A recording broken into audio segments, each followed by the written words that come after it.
Allora, come CISL di Funzione Pubblica del territorio di Agrigento, oggi ancora una volta siamo qua a testimoniare e a manifestare per rappresentare la necessità che diventa un obbligo per quanto riguarda gli operatori sociosanitari, ausiliari e tanti amministrativi che oggi hanno un orario lavorativo molto ridotto e che crea sicuramente delle criticità a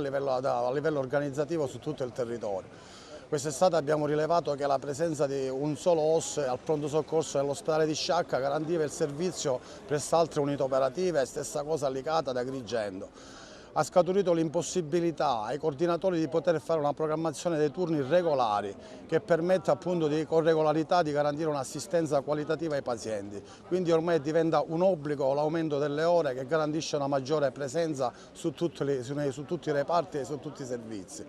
Oggi siamo qua ancora una volta a rappresentare all'assessorato il superamento del tetto di spesa, appunto che permetterà, è l'unica strada possibile per poter garantire un contratto full time a tutti gli operatori oggi che sono qua presenti appunto per gridare il bisogno e la necessità di un aumento dell'orario.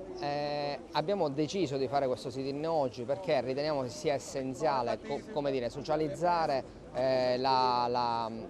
riduzione oraria che vivono questi lavoratori. Come è stato detto, questi lavoratori hanno difficoltà a garantire una turnazione regolare e la cosa fondamentale è che nonostante gli sforzi che siano stati fatti dall'azienda sanitaria per poter garantire i livelli occupazionali, oggi a causa dei tetti di spesa non è possibile trasformare questi lavoratori in lavoratori full time. Siamo perfettamente consapevoli di queste difficoltà, ma riteniamo che il primo passo per poter superare questa impasse è appunto quella di portare a conoscenza delle gravi difficoltà che appunto si vivono. Quindi quello che chiediamo è innanzitutto verificare la possibilità se si possono trovare soluzioni interinali da qui all'attuazione della medicina territoriale, quindi all'apertura delle case di comunità, delle COT e degli ospedali di comunità, di un'integrazione anche a tempo determinato e successivamente poter provvedere con l'aumento del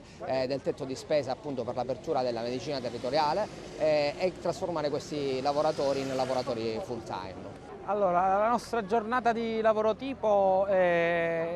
viste la riduzione oraria, insomma, da 24 piuttosto che 36, non ci consente di poter offrire un'assistenza sanitaria adeguata perché numericamente la presenza degli OSS e degli ausiliari non è sufficiente a garantire quelli che poi sono i livelli essenziali di assistenza che sono la base dell'assistenza sanitaria. Quindi